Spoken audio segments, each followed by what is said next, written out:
Қайырлы күн баршаңызға, мен каналыма қош келдіңіздер. Бүгін сіздермен өте дәмді, жұмсақ болып шығатын нанның рецептісімен бөлісемін. Видеоның соңына дейін қараңыздар. Және де арнама тіркелуді ұмытпаңыздар. Ең алдымен ұнымызды електен өткізіп аламыз. Одан кейін оның үстіне 1 шай қасық тұз қосамыз, 1 шай қасық ашытқы қосамыз.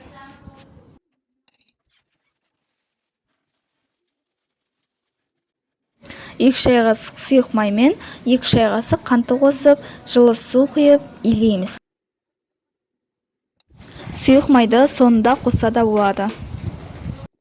Қамырды жұмсақ қылып илейміз. Онда көз мөлшерімен саламыз. Сіздер де солай үйреніңіздер. Қамырды илеуі қанғанша әбден илейміз. Сұйық май нанның жұмсақ болуына көмектеседі. Нандарыңыз міндетті түрде жұмсақ болып шығады. Осындай өте әдемі қамыр болады. Содан кейін 2 сағатқа ашытып қоямыз.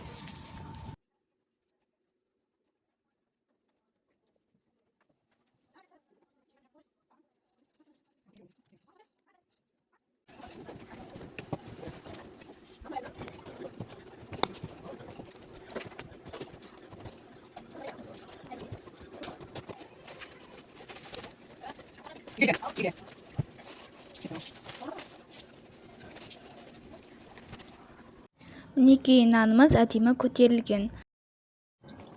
Мен 2 нан жасадым. Екеуін 2 бөлікке бөліп саламыз да формасын жасаймыз. Формасын өз қалауларыңызбен жасасаңыздар да болады. Формасын жасап 10-15 минутқа қоямыз. Тағы әдемі болып көтеріледі.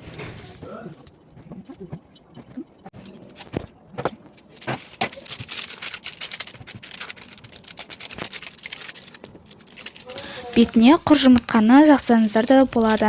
Ештеңе жақпасаңыздар да болады. Мен жұмыртқаның сарысына біраз қасық сүт қосып, әбден араластырып, бетіне жақтым. 250 градуста қызып тұрған пешке қызарғанша пісіріп аламыз. Нан әдемі жұмсақ болып пісті. Сіздер де жасап көріңіздер. Егер де видео ұнаса, арнама тіркеліп, лайк басуды ұмытпаңыздар. Келесі кездескенше аман сау болыңыздар.